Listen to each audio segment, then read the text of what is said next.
How do you advocate for yourself as you age gracefully? Do you even know what the signs of perimenopause are? And do you know where to go for natural health remedies during that process? What do we have out there as far as support and information? Welcome to the Crystal Zen podcast. I believe our bodies are a living map of the entire universe.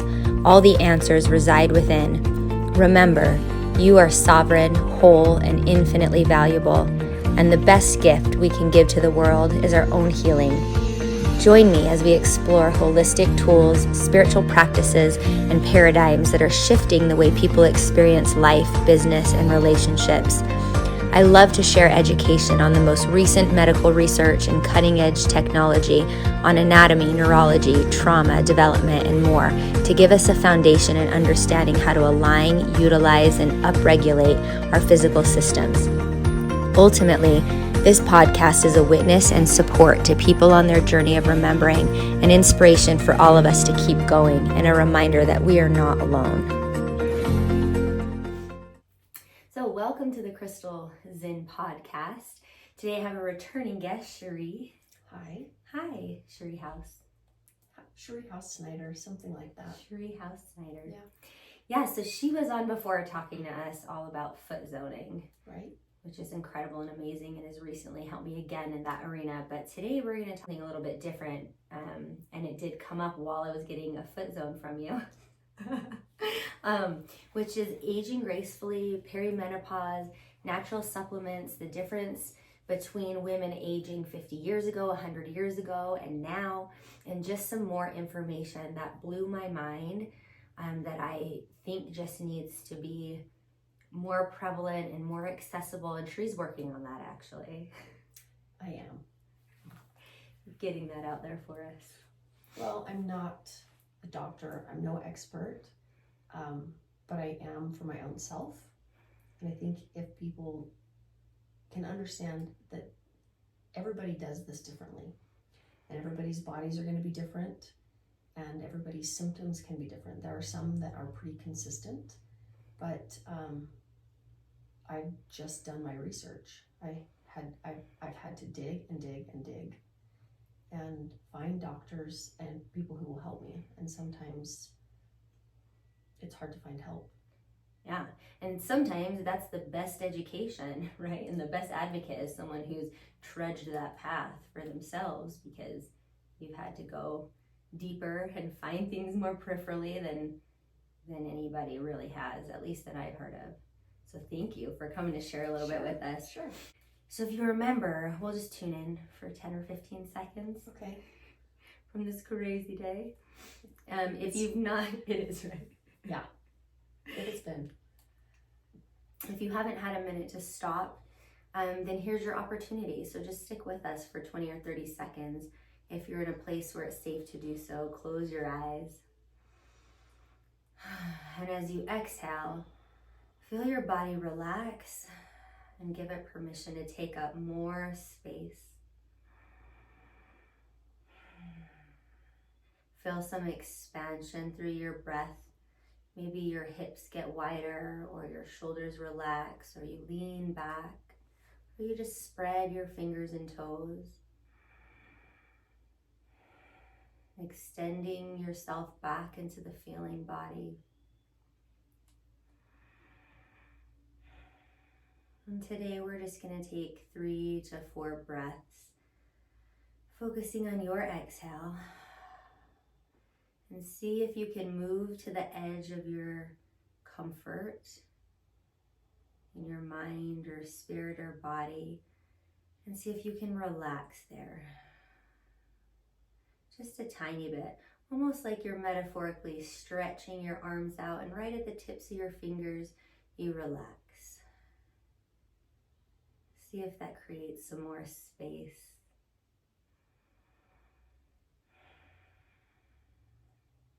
Count 1 more breath. And when you feel complete, when you feel a little shift, inhale through your nose, exhale through your mouth. Blink your eyes open and come back. Thank you. I needed that. I needed that too. What's a good quick intro for you for those who are just listening to you for the first time? My name's Sharee. I am not a doctor, but I am a licensed massage therapist and foot zone therapist, and I'm also certified in lymphatic drainage. So, I mean, that's kind of a background of sorts, and I do that part-time now. I've kind of switched careers into like formulations of natural body care products, specifically toothpaste, face stuff, body lotions, and so I'm now going down the rabbit hole of ingredients, and that's been fun. That's been kind of a cool thing. I love that. Yeah, and you gave me some of those samples and I've been loving those, so thank you for that. You're welcome. You're welcome. That's so fun, and it's such a valuable resource and things, just the things to know.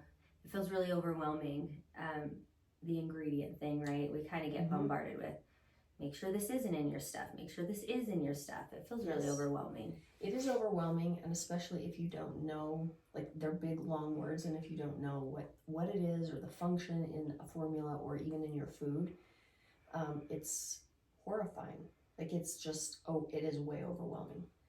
So it doesn't have to be, and there's lots of, you can always Google. Google's a great, I use it. I have to use it. I mean, there's so many chemicals and so many raw materials that how would you know? How would you know the function of it or why it's in there or where it's derived from? And that does matter. Yeah. And that's why it's also important to get behind some, like a person or resource or clinic, right? Who does that for you or will give you the products that they purport to have done that for, take such a weight off your back. So I wonder if you might be willing to start with just some basics for maybe those of us like me who are just entering the kind of stages of considering perimenopause and things like that and don't know even what it is. What is that physiological shift that starts to happen in the body? So here's the thing. Most people don't know that perimenopause starts about 35. And perimenopause, like it indicates, is before menopause. So menopause is technically not having had a menstrual period for 12 months. So leading up to that is perimenopause. Okay. And there are various maladies, for lack of a better word, that come with perimenopause. Like I remember when I turned 35, I was like, why am I not sleeping anymore? What's going on? And then about 10 years later, I was like, why am I gaining weight? Nothing has changed. And it's in weird places. And why am I getting up in the middle of the night and eating? Wow, these are all questions I've asked myself in the last couple of years. So validating. Well, we can laugh, and because it is funny. Like it's like a cosmic joke of sorts. But I didn't realize what was happening because nobody, like literally nobody at that point in time was talking about it. There's so many resources. So when this first started happening to me, I was like, this is weird. Like, and in my brain, my intuition was like, it's hormones. It's hormones. And I was like, okay, but that's weird. Like, 15 years ago, no one talked about hormones, and it was basically, it's just menopause. Like no one talked about perimenopause. And so I came across, his name is Dr. Jade Tata. He's a great resource. He was the first person I listened to about women's health, as weird as that sounds, but his mom was going through menopause, and he was a personal trainer, he's a medical doctor, and he had her doing these horrible things and she was like, I can't do that anymore. I shouldn't say horrible things, but just age-wise, she couldn't eat what he was prescribing her to eat. Oh, okay. Or going, she couldn't exercise, do a HIIT series like she used to be able to. Oh, okay, I see. In the format that we would Yeah. typically see in your 20s, she couldn't participate like that. So, the whole mentality has been less calories in, more exercise out. That's how we regulate calories. But that is not true for women, particularly, because we have so many hormones that fluctuate. So I also learned from him that when estrogen and progesterone drop, your insulin sensitivity also decreases. They're buffers for insulin. And so insulin and cortisol are fat-storing hormones, and estrogen and progesterone are fat buffering hormones. And they're also neuroprotective. So I was like, oh, this makes, like, I could start putting the pieces because together. that begins to drop in perimenopause. Yes, like seriously around 35. Okay. So when you stop sleeping, that's usually because your progesterone is dropping in a significant way, and that's the first one that goes. But women also have, we have testosterone, we have estrogen, we have progesterone. Those are the big three. And when those drop, cortisol goes up. And insulin, ironically, goes up too. Like the statistics for women who become type 2 diabetic, I can't remember the exact statistic. It is something in the neighborhood of like 25 to 40% will become type 2 diabetic. Wow. And that rings true just from my experience, and my friends at about my age are coming down with all sorts of, pancreatic issues where insulin is. Insulin resistance is a thing. Or lots of things. Like a lot of those symptoms you said. Could you name us some more symptoms we could ponder on?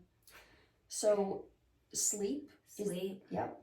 Sleep is usually the first one. That's what I noticed first. And looking back, I was like, oh, that's what that was. So sleep is a huge issue that most women complain about, like these crazy achy joints. What is that? Okay. It's an estrogen and progesterone imbalance. When progesterone drops off, estrogen tends to become dominant. And there's different pathways estrogen goes down. And what people didn't know when they did the Women's Health Initiative in the 90s, they were like, estrogen will cause cancer in all women. So like we're just trying to get that cleared up now. And there's a lot of advocates out there that have really good data that say that is 100% inaccurate. Like if you take hormone therapy replacement, HRT is what you'll hear it called, you're going to get cancer. It's not true. So Mary Claire Haver, she's a doctor, and you can find her on Instagram. She is a massive resource, and she has great stuff out there. She has a book called The Galveston Diet. And the other one, I started with Anna Cabeca. She's also a certified OBGYN, and she has a great book too. And both of them, so Anna Cabeca and Mary Claire Haver, they have kind of been the forefront women taking the podium right now and talking about perimenopause and menopause, and they're resourceful, and their biggest thing is advocating for yourself and not just letting a doctor say to you, oh, this is just what happens, there's nothing we can do. Like I really had a doctor say that to me. I went in to get some help because hot flashes are another thing, weight gain, particularly around the middle, or weight that won't come off. And it's like overnight you put on 10 pounds and nothing has changed. Your diet hasn't changed, your exercise routine hasn't changed. No, it's a hormone thing. And it could be multiple hormones, and it could be a thyroid thing. So thyroid also is another issue that happens, like an imbalance there. And I see a lot of women getting diagnosed with Hashimoto's when that starts happening around this age. Yep. So that's an autoimmune issue. So basically what happens with any autoimmune issue, and that's what insulin resistance is as well, is there's too much cellular inflammation. And that's why nothing can get in the cell. So it's inflaming to protect itself, but if nothing can get in, then nothing can get out. So here you are, just one giant bubble of toxic waste. Yes, for lack of a better word, which is not a bad word. It's 100% accurate. No, it's not bad. It's just describing the situation of not eliminating waste and creating byproduct products and inflammation. Yeah. But this is blowing my mind though, because if you just are listening and pondering on a lot of the symptoms you just named, I wouldn't even be tempted to even go to a doctor for things like that until it, reached a certain threshold, just because of the way we've been told and taught, and the rhetoric out there, like you said, is just, well, that's just the way it is. Or we're just taught to think those old tools, like he was doing to his mom as well. Yeah. I'm just not eating enough protein. I'm just not working out at pump class hard enough. And it also doesn't help that exaggerates cortisol levels in your body, because that's an interesting time period of life where I think you're in a little bit of a bottleneck. If you have children or you're running a family, you often have multiple children in different ages at that time, or you're considering college, and if you don't, you're at a precipice in your career. And so it feels like a really kind of stressful compression part of life as well. So I think that with the cortisol and the not sleeping, even hot flashes, I don't know, it would take a lot for me to think that I should be advocating for myself or going and making a change, or that there's anything better out there. And that was the thing when you were telling me about this, that was just felt so, what's the word, like unfair to women, just that whole rhetoric that was like, no one has ever told us there's support there. And one thing you said was interesting, was how women progress through these stages and what support they had maybe 50 or 100 years ago. I don't know what they had 100 years ago, but I'll be 50. I am 51. I'll be 52 at the end of this year. But like growing up, I heard about menopause. Like it's horrible. It's awful. Blah blah blah. But then it happened, and I was like, well, like this whole perimenopause, that's worse. It's worse than menopause. Like my hair started falling out. Okay. That's a pretty typical thing. I was tired. I looked tired. I looked sick. And I had no idea that my cortisol was probably clear off the charts because of all of the things that happen, marriage, life, business, kids. Well, that's midlife crisis time as well, right? Yeah. So was there ever a time, I actually just finished reading The Red Tent for the second time, so this has been on my mind too, which is such a beautiful book. But was there ever a time or practices where women were supported through this? I don't know. It would be kind of an interesting history to look into, but I've never looked into it. I've never heard of anything from like my grandmas or great grandma. Nobody ever talked about it. And it was almost like a taboo thing. I mean, The Red Tent is a beautiful book about, the whole sisterhood. And I think that's what truly is missing, like the community of you're not alone. You're not alone, but like, where do we go to? Because doctors are not taught, they literally are not taught about perimenopause or what happens to the brain during this time. Like anxiety, depression, they skyrocket. I had never, ever in my whole life experienced anxiety. And then 2 years ago, it might have been almost 3, my heart would just race and I couldn't sleep. It would wake me up at night. And I was like, what is happening? It was horrible. And I mean, this is how people live often.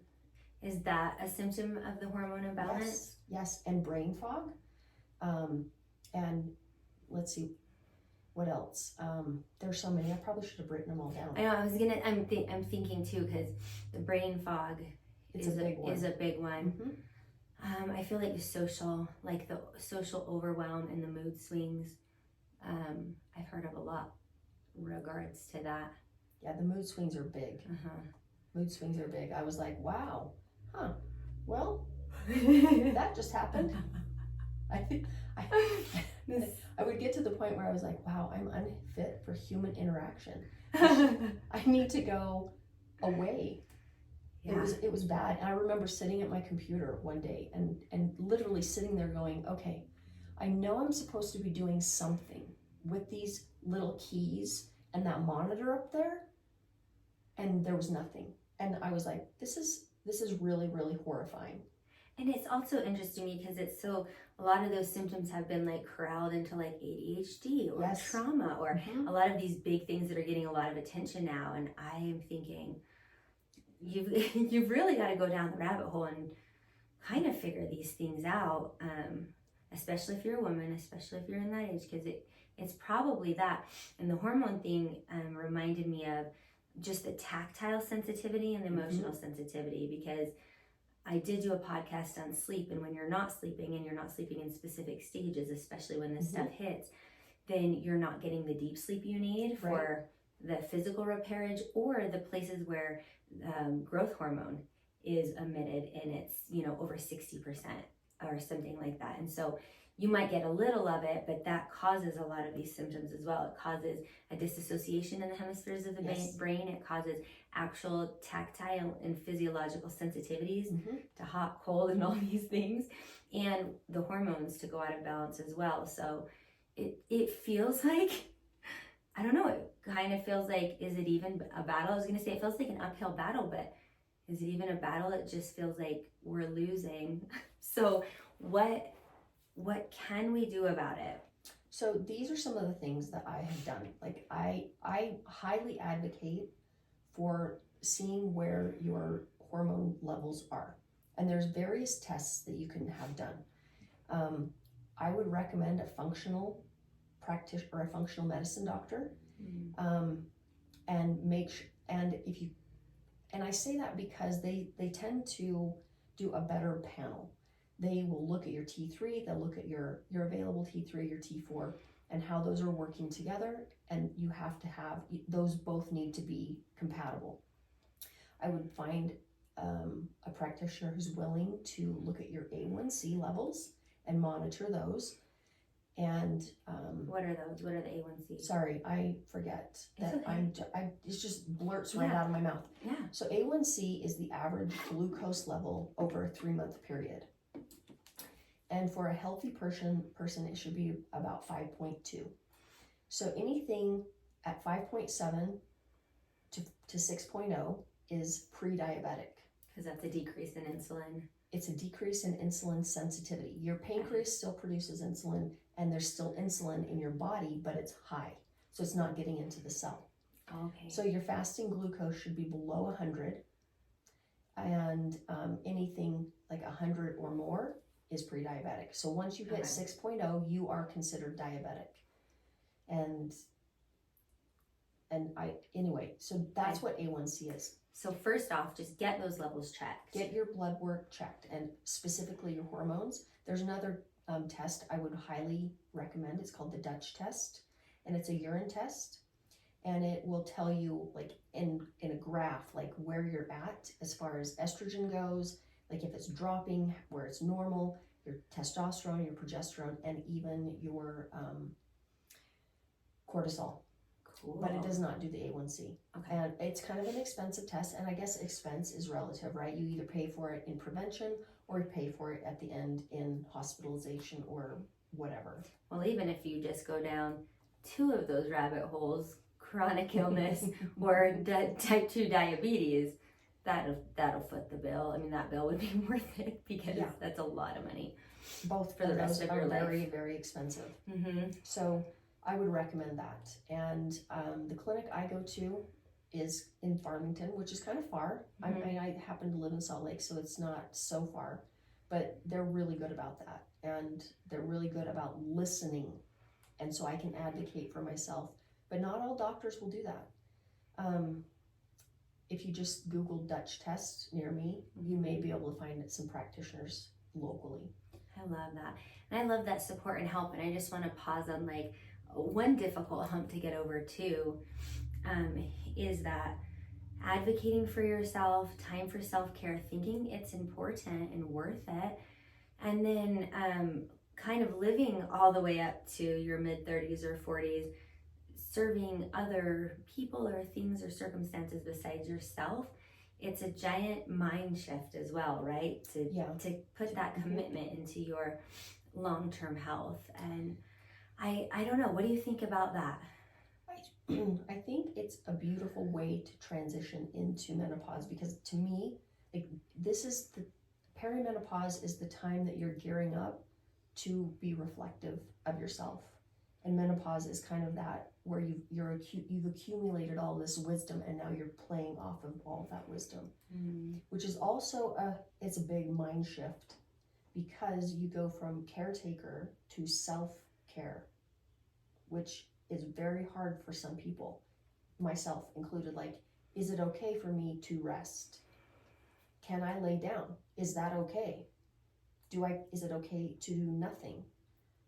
Like, my brain, every part of my whole being is like, nope, not okay. Exactly. You've got to earn your keep. Never mind something enjoyable, or spend money on yourself, or travel, or, you know, take time to go however far away to that's a big, that doesn't feel okay. So that was beautifully said, though. It's very uncomfortable, but that's where I've gotten. It's your heart changes, and the way you think about yourself has to change. Yeah. And that is also an internal, I catch myself a lot going, wait a minute, go back. Yeah. It's okay to say no. It's okay to walk away. It's okay to change your mind. It's okay to just not pick up the phone. It's okay to not respond. All of those things are okay. I love that. Thank you for that reminder.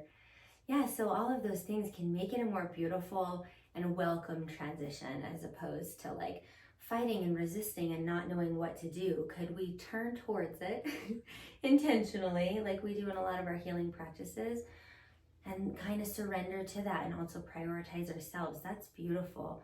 And I love like I said, the suggestion to get support from a doctor and specifics there. And I also want to know what you found that's helpful without having all those specifics, like things that you could Google or just switch up in your diet that maybe weren't as important before, but at this stage have sort of become imperative. So I like that question, because I think a lot of women are going, okay, well, what can I do? Because it is overwhelming, and that just creates fear. And then when we don't get the answers that feel okay, we panic, and then we go into more fear. So what I have found that has been consistently helpful to me, cold plunging, as it works. And it works like to re-regulate that nervous system, because that's part of the issue. The heat and the cold, or just the cold plunge, or even a cold shower, though that is like a consistent thing, daily thing for me. And weightlifting. I've lifted weights since, I don't know, like since I was 18 years old. And now I've upped it. I lift maybe 3 times a week, but it's heavy. Okay. And I'm going heavier than I thought I could or should. Well, that makes sense on the percentage of bone density loss and muscle mass that a woman loses every year just by staying the same. Right. And it decreases, like the more abdominal fat you have, or the more adipose tissue you have, the higher your risk of heart disease, stroke, all of that increases. And we do lose bone mass as we age. And so that has been helpful, like really helpful. And I don't run anymore. Okay, that's not true. I run when my body goes, hey, how about you run? But I regularly, every day, like at least 3 miles, sometimes 6, depending on when I get home. I walk, and it's like la-di-da, and part of me is going, come on, get your heart rate up. No, I don't.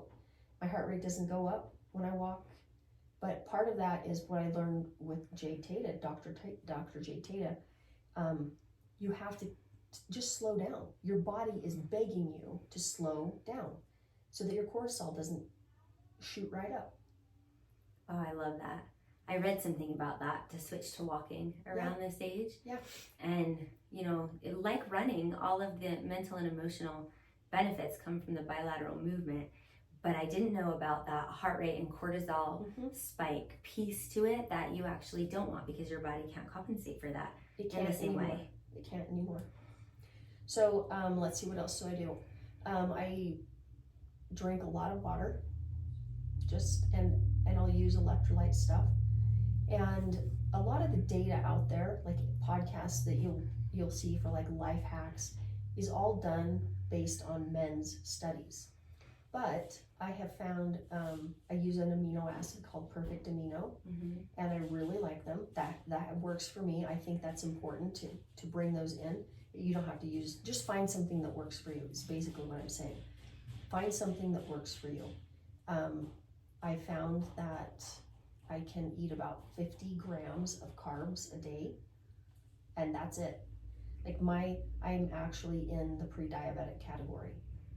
And that's also tricky because, you go to a regular doctor and they're like, okay, well, we'll put you on insulin, you need to lose weight. And I'm like, really? Really? Exercise daily and change your diet, change your eating habits. And I'm like, yeah, I already do that. Like, I don't know, you're not helping me. It's just a negative feedback cycle, and then you just feel so bad and you feel like a failure. Yeah, I feel like I've been betrayed is really what I feel. So recently I've started doing, I intermittent fast, and that may not be for everybody, and you need to look into that. Like, do your homework if that's something you want to go down, a rabbit hole you want to go down. But since I've had this this pre-diabetic condition, I have a continuous glucose monitor, which is very helpful. And what I've started doing once a week is a 24-hour fast. And I'm still not down in a range that I need to be, but I think it's going to take some months.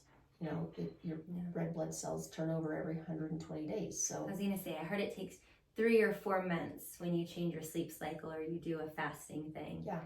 So those are some simple things. I try not to take a lot of supplements. What I try to eat is very, like, I cook it. I don't eat out anymore because I can't.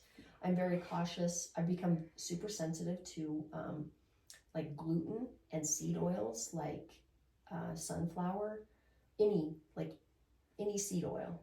I'm super sensitive to it. So I can eat coconut, avocado, and olive oil, and that's about it.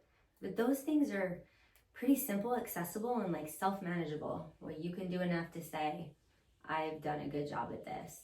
I do want you to tell me a little bit more about detoxing at this stage. What do we maybe not know about that maybe we need to detox some things as well? And detox is a big thing. Yeah. Because if you're inflamed and you have any kind of symptoms, or you have an autoimmune disease, you are 100% inflamed. That's the bottom line. And we do know that inflammation is at the root of almost every single disease. And I want to point out that, like, we can be getting away with it up until this point, right? Yeah. Yep. And so it's not that it was ever okay. It's right. Just that our body was detoxing itself and all of our systems were working maybe in a more upregulated manner. It's youth, right? Our cells turn over quicker, our lymphatic system drains better. Maybe we're more active, maybe not, but it's interesting when you were telling me about what is going to start to come up now that has always been there, maybe. And it does come up, like, even though you can get away with it in your 20s and your 30s, part of your 30s at least, but by the time you're 45, closer to 50, it will catch up, and it will smack you right in the face.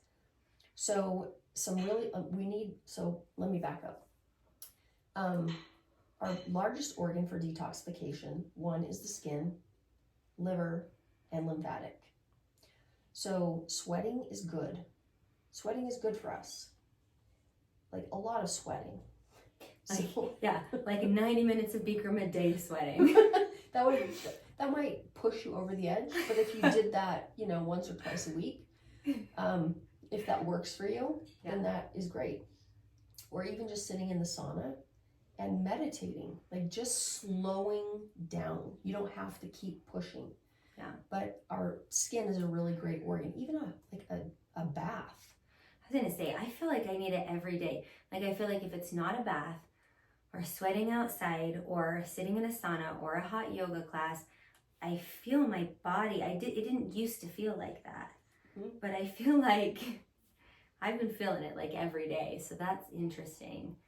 And is the castor oil packs the biggest one for the liver? That's the best way I have found to detox the liver. You can do liver cleanses or whatever you want, but this is consistent, it's gentle, and I have a hard time with harsh detox stuff. I don't think anybody likes it. It's hard enough to fast for 24 hours. But a castor oil pack is really, really easy. And you buy the pack, you put a little castor oil on and tie it on and wear it for a minimum of an hour. And I just sleep with it on. I remember when you gave me that tool a few years ago, and me and a bunch of my friends have been doing it. And I tried to make my own when I started looking into them because they were so expensive.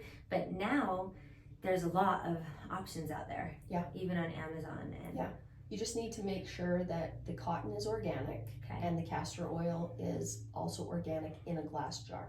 Because castor oil actually is, it draws out toxins. And so you don't want to share your castor oil pack with someone else, but if the castor oil is in plastic, it can pull the plastic into the castor oil. Out of the bottle. Yes. And into the, yes. And then you're putting it on you. Yes. Yeah. Okay. So you do need to be careful. Like, make sure, I don't think everything has to be organic, but there are certain things that really should be. And you need to know how they're processed and where they're processed. And it does matter. Well, this is one you're an expert on. What are like the top 3 ways to take care of and drain your lymphatic system daily? So, or maybe I should say, and how often do you think we should do that? Every day. Okay. I was going to say, maybe it's Literally. just me because I'm so aggressive about being like, every day. Maybe it's not necessary, but I'm glad you said that. If your lymphatic is not working, that's only a symptom of the other things that are not working.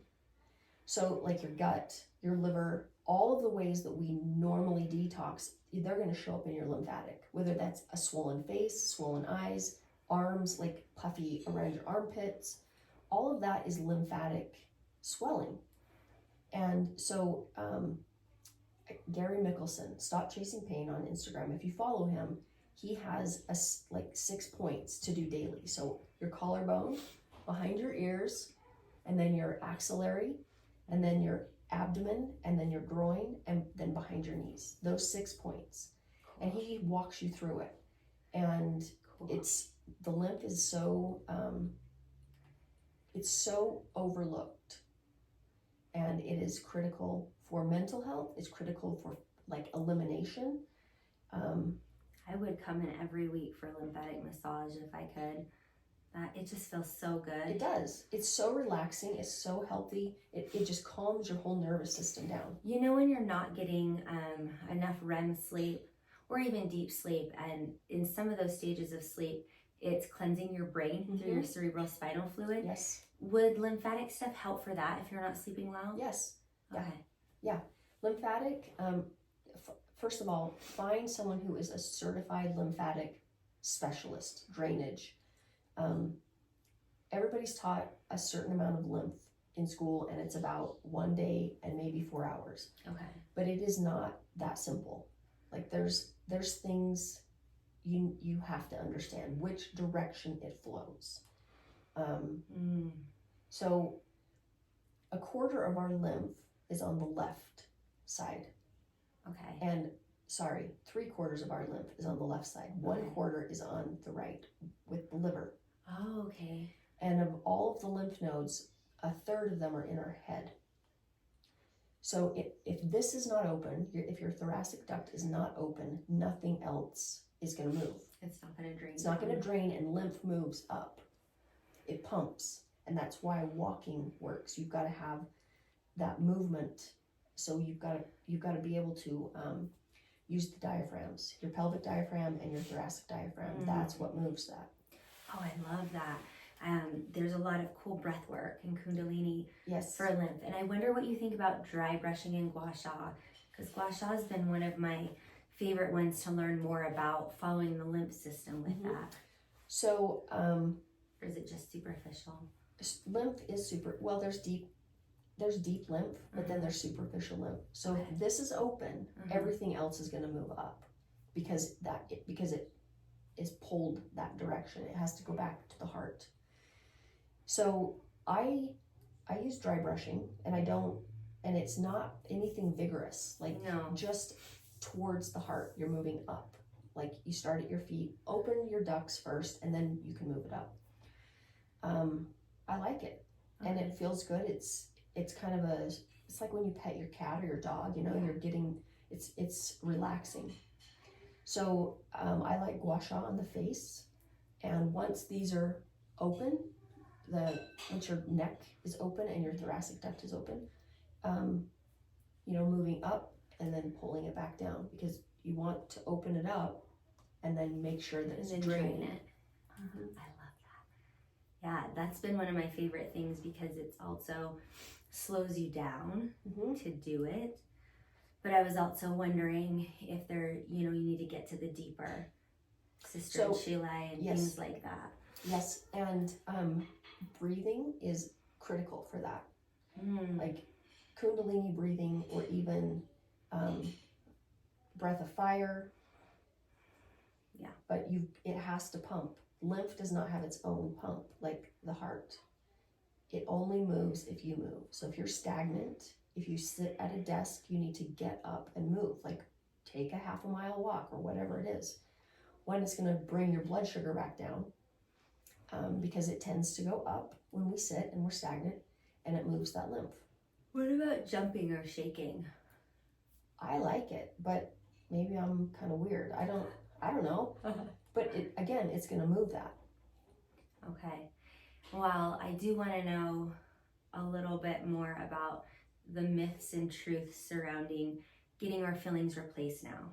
Oh yeah, it's a thing. Because when we were little, that was different stuff than I'm seeing my kids get, and I'm reading a lot about that. What are you seeing your kids get? Well, actually, my kids are getting, was suggested to get, one of my kids got the white filling, and then they have a couple that are suggested, which I haven't got yet because I'm thinking about it. But I think it's just the white filling, and I don't know what that's made out of, but it's not the mercury and it's not the gold. Yeah, it's not an amalgam filling. Okay. It's white. And as far as I understand, and in the research I've done, those are okay. Okay. But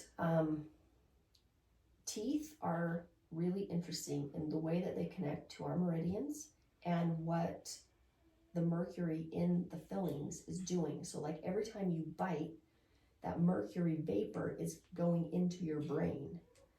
And a lot of people have mercury poisoning, but it doesn't show up because it's trapped in the brain and you have to detox it properly. But it also creates heavy metal toxicity. And, lead is a big one, aluminum is a big one, cadmium, mercury, those are the big ones. Well, I haven't had an amalgam filling I don't know, I had them out when I was about 8. My mom was fairly progressive when we were kids. So all of mine came out when I was young. So I have never had one since. I know a lot of people my age that still have them. Yeah, they are bad news, and there's a proper way to have them removed. So it's called a holistic or what's the other? I can't think of the other name, but a holistic dentist. And they need to gown up because it's poison. It's poisonous. And even for you, if it's not coming out properly, but also for the dentist and the assistants, like they gown up. It's a big deal. So my mom recently went to a dentist in Park City who's a holistic dentist, and they did like a panoramic view of her face. So she had 4 cavitations where her wisdom teeth were pulled, and they didn't clean it up right. So it's like this rotted, nasty abscess that they sealed up, and gets in her bone. So she has to have a bone graft in her jaw, and she has, I think she told me she has 13, is that right? She has a whole bunch of crowns. And some of the crowns still have that amalgam post in them, which is the silver. So every time she bites, it's releasing more mercury. Wow. So she's getting all of that done. Cool. Yeah. But she's going to Costa Rica to have it done because... do they not do it here? Oh, they do it here, and it's very expensive, like $30,000. Oh, and let me guess, insurance doesn't deem it necessary, so it doesn't cover it? No. Insurance doesn't cover hormones. Yeah, I knew that one. Unless you're a man. Oh, I didn't know that. Yeah. They cover testosterone, but they do not cover estrogen, progesterone, testosterone, and depending on your insurance, they may or may not cover thyroid. That's fun. Yeah, isn't it? So which is the chemical that stays in your family system for a couple generations? Like if Lead. your mom, It's so lead. if your mom had lead poisoning, 4 generations. 4 generations. Yeah, so even if you were lucky enough to not get the amalgam fillings, you probably still have lead poisoning. Yeah. If your mom or grandma did, which of course they did. There wasn't anything else. No, everything was like lead pipes, lead paint. Mm-hmm. So from my great-grandmother, to my grandmother, to my mom, to me, to my kids, to my grandkids. Yes. So are there any simple ways or switches that we can do with our water or oils or anything to help that heavy metal in our body detox? I'm going down that road now. Like you can do chelation. Mm-hmm. That's one way to get like the lead and the cadmium out. But things in the brain, I don't like. That's not my wheelhouse yet. I know that there are, like Dr. Daniel Pompa has a protocol, and that's my mom's actually using him, and that's how she found out about the teeth. Oh. But he also recommended the dentist in Puerto Rico, biologic dentist. That's what they're called, biologic or holistic dentist. Oh, very cool. And we do have one that's right here in, I don't know if they're in Linden or Pleasant Grove, but they're just like right north of Airborne. Are you serious? Yeah. Wow. Yeah. See, that's really cool. I think these things are becoming more in demand, and so we'll have better access soon. Or I can't believe we even have that. Or I didn't know there was one in Park City and one here. Yeah. That's awesome. Yep. Yeah, and then our food's a big one too. Even just not putting more in your system all the time, especially during perimenopause. I found sensitivities to that as well. Yeah, allergies are another thing that come up for a lot of women. Frozen shoulder, like achy joints, and doctors will say, oh, it's fibromyalgia, and it really could just be a hormone imbalance. Is there an easy supplement or detox for that achy body? I don't know. Like, I would see what works. For me, Yeah. like fasting works. Oh, wow. I tried collagen for a while, and I was hearing, depending on the quality of collagen and where you're getting it, that was helping as well. So I take collagen also. So there are some what they would call hero ingredients, right? Like hyaluronic acid, vitamin A, vitamin C, collagen, depending on where you're sourcing it from. All of those are really great. And Mary Claire Haver, the Galveston Diet, the lady I was talking about, she actually has a collagen supplement that I really like. Cool. Really like. It has all of those in it. And I was like, oh, cool. I'll try that. That's great. Well, how has your journey been going? Where are you at in that feeling like you are spending the time and resources and education to take care of yourself through this stage? It's going for sure. Some days I get steamrolled, but in general, I feel better.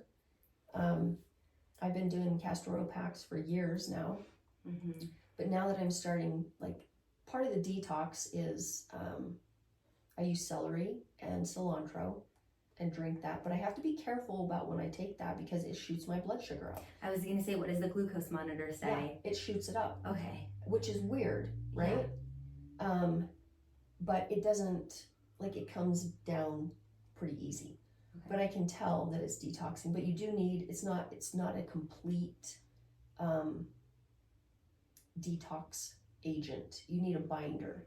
So sometimes you've got those, you can detox, but you can detox too quick, and then you feel even worse. So detoxing is kind of it needs to be a slow process. And, getting your liver, making sure your liver is processing things. And then I've been using binders to help get it out of my body. And then, of course, you need to make sure your bowels are regular, so your gut health has to be healthy. When you say binders, all I can think about is activated charcoal. Activated charcoal, chlorella. What about that clay that some people take? Bentonite clay. Yep, that's another one.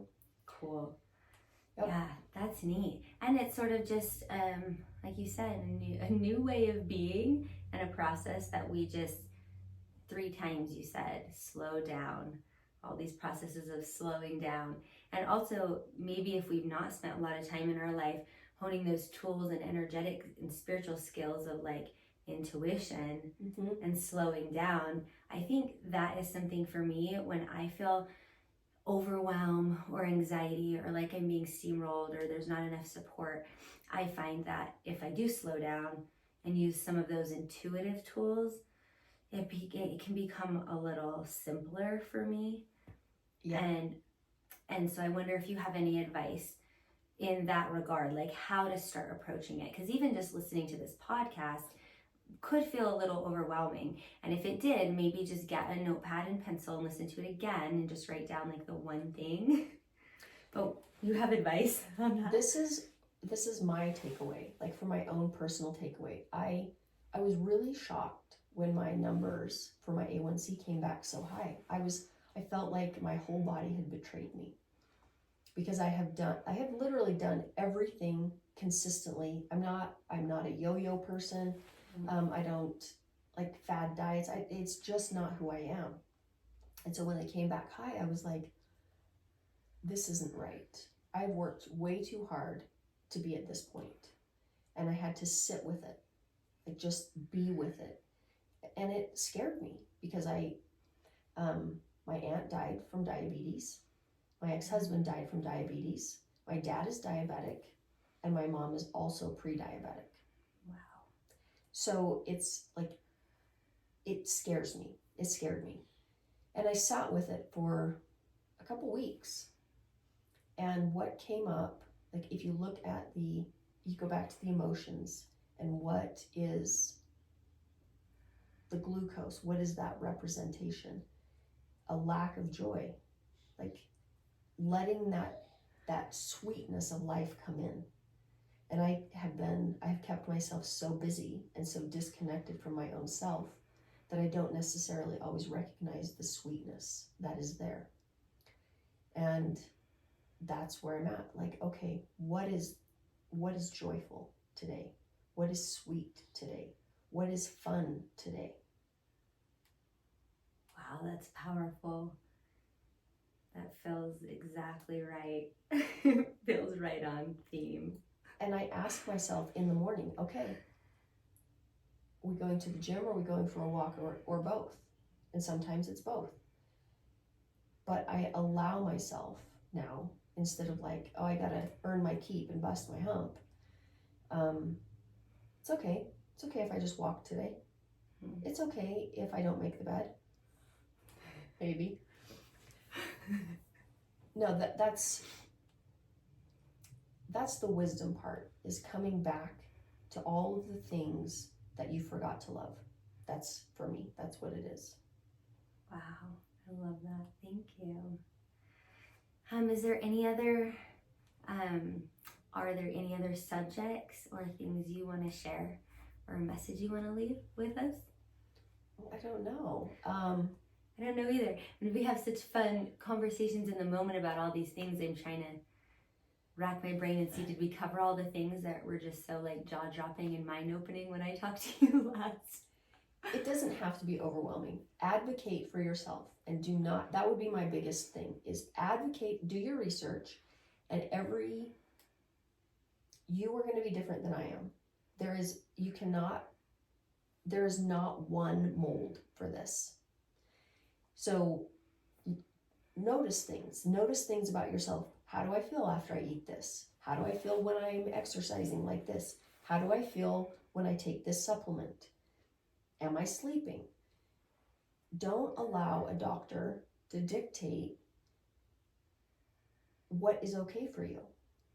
Here's a real life story. Like, this has happened to me, and this happened to my mom 2 days ago. She went to see an endocrinologist because she has Hashimoto's, and my mom keeps asking her to check her A1C. So the first time she went in months ago, the doctor said to her, okay, we can monitor your A1C through like a prick with a glucose monitor, or we can put a continuous glucose monitor on you. And my mom said, well, I already have the stick, so I'll just do that. Now she's pre-diabetic, and she asked the doctor to prescribe her a continuous glucose monitor, and the doctor said no, because you're not diabetic. And my response as a patient would have been, so you don't take care of you don't do anything as a preemptive, preventative. You don't do any prevention. Yeah. All you do is treat. And because you say my insurance doesn't cover it, that's your excuse. Where is do no harm in part of your Hippocratic oath? That would have been my response. And it's just not necessary. If the doctor or the healthcare provider does not work for you, you can fire them. It's okay. And you should be interviewing them, not anything else. That's just my opinion.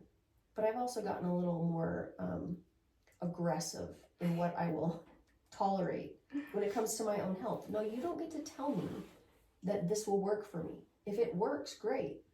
But if it doesn't work, then I'm not going to keep using it. I love that. I saw this funny meme on the socials the other day that was like, people pleasers be like, I'm in my villain era, and they're just keeping normal, appropriate, like basic rights boundaries that they should have been keeping the whole time. Because you're like, I'm being really aggressive by telling someone, you can't dictate my health and put chemicals in my body, and that just seems like that's just got to become status quo. Right? Like, what? Yeah, but it's so not for so many people. Right. Like, we give our power away, and we give away what we inherently know because we think these people have more information than we do about our own selves. And so, I mean, I decided that a long time ago, years ago. That's probably why I don't go to regular doctors.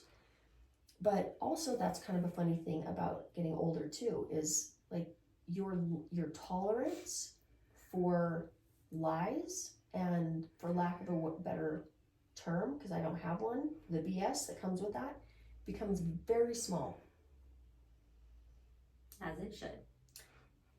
And I love that. And at the very least, just if it's not a co-creative learning and exchange atmosphere with your healthcare professional, then you don't have to do it, because we're speaking in generalities here. But the doctor I use the most when I use a doctor is a traditional Western medical doctor who's actually phenomenal and great, and has said that to me many times. I work for you. You tell me what you need. You tell me what panels. He educates me, and he's done a good job of sort of continuing education out of the medical school and pharmacy book model. That's an anomaly. To continuing on. That's a great doctor. And he is an anomaly. Actually, hit me up if you are near me and you want his information. He'll be back at the end of the summer. He's on a sabbatical, but so I was like, well, I just won't go to the doctor till he comes back.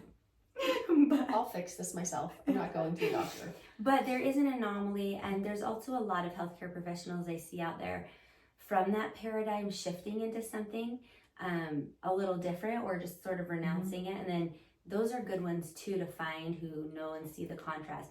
I see a lot of them on Instagram, so I don't know if they're even still practicing, but I find when they shift out of that model, they're pretty vocal about it. And I follow a couple people online, like Dr. Catherine, if you're on my socials, who shifted out of that model, and now she's more of a holistic, but she had a Western background. Yeah. So I think they're becoming more, if they're choosing into it, wise and shifting into those things, which is also great news. But yeah, I love that. And I know you said that's just your opinion, but I sort of took it as advice. Just the advocating for yourself piece. Yeah, especially for your own health, because if you don't, no one else will. Amen. And one more thing that I really, really think is super important is husbands and partners need to be educated, because you're not just all of a sudden crazy. Ooh. Yeah, it's a real thing. That's important. Yeah. And men have cycles too. Like, that is a thing. Menopause is a thing. Yeah, if you're with a partner, you really need to be educated through what the other person's going through. Yeah. Like I was talking to my partner the other day, and he just said, you know what? Diabetes just runs in your family. It's okay. And I was like, it's not okay. And I said, this is a part of menopause. This is like a thing.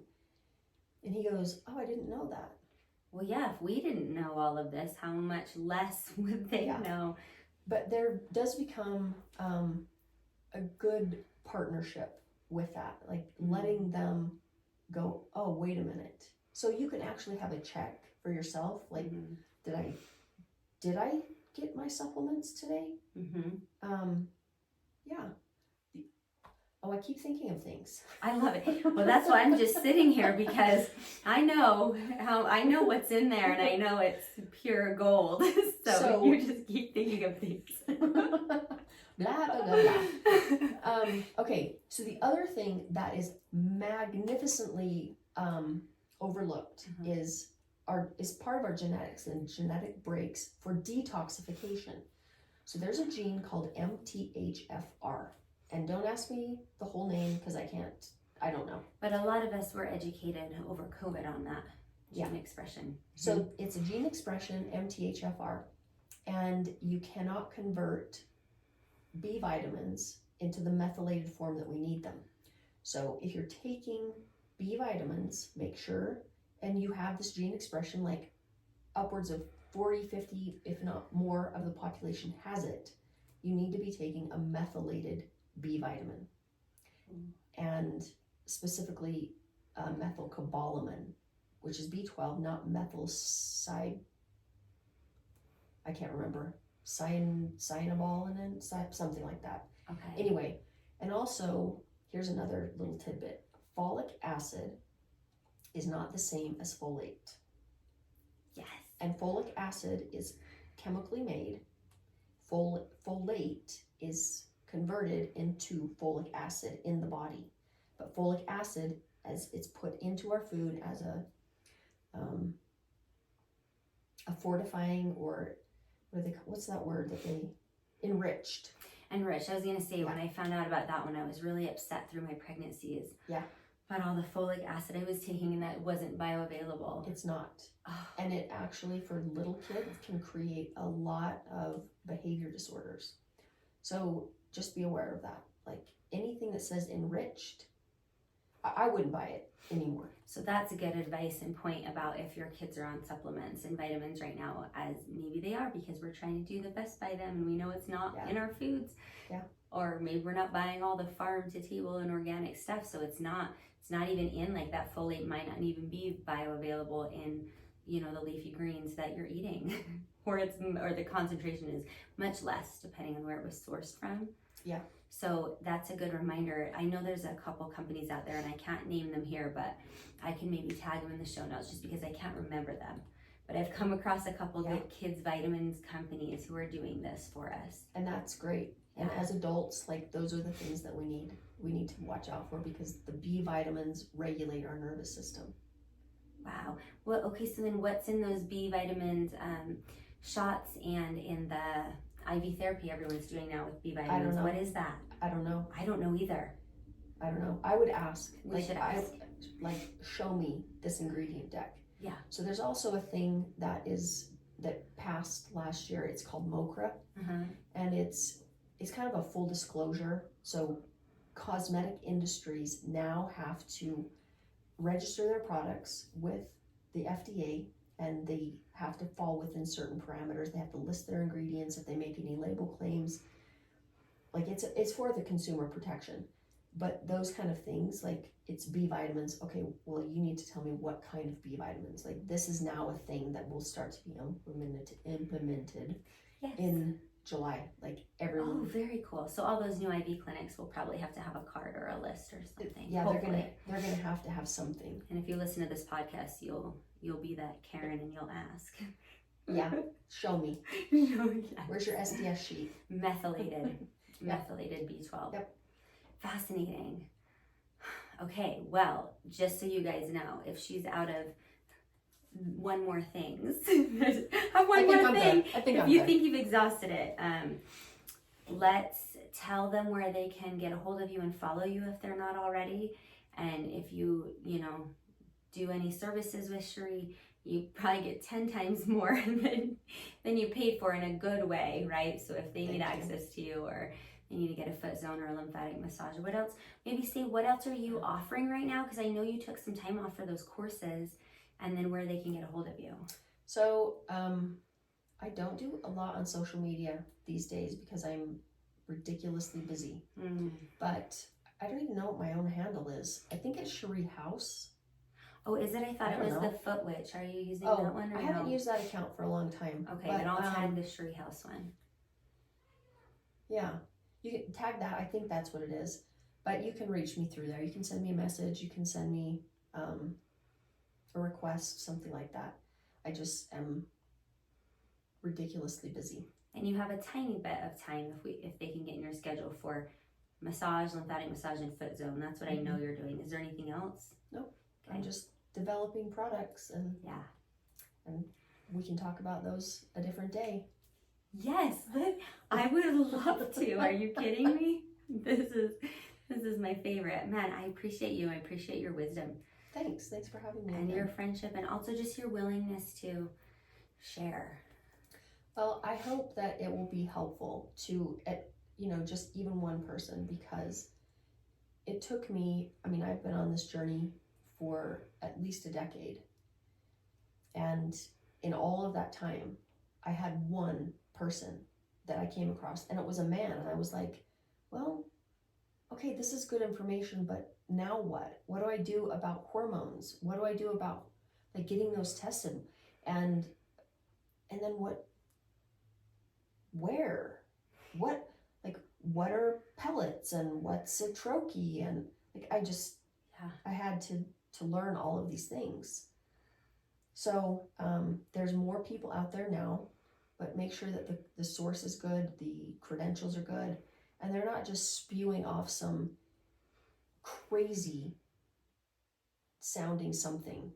It needs to be solid, and you need to feel good about it. Great. Thank you. You're welcome. Thanks for having me. Namaste. Namaste.